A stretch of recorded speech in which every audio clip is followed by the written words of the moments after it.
everybody, this is David Gilliland. It's our last video blog for Rowdy.com, and appreciate everybody tuning in all weekend, all year, and supporting us. So we're excited. We're here to answer a couple more questions for our fans, and the first one comes from Bruce, and his question is, David, were you nervous watching Michelle race the Bandolero, and were you laughing at how they were all over the track and on the grass?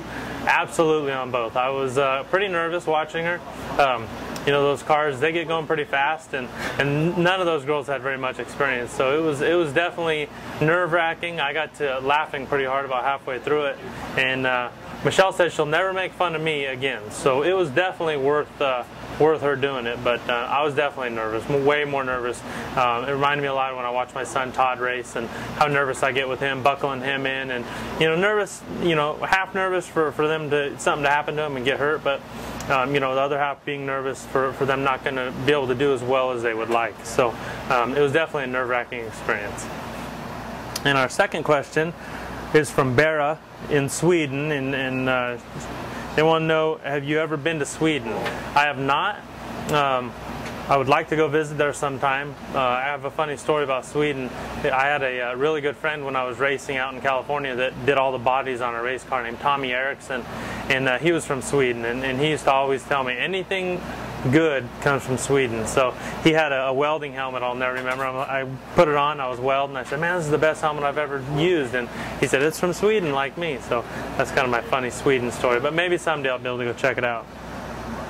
The next one is from George and others. David, do you know what you'll be doing next season in terms of driving, or are you still working that out? We're still working that out. Obviously, I wish I knew, but just kind of this time of the season and the way our sport's going, it's getting tougher and tougher. So hopefully next year we'll be racing.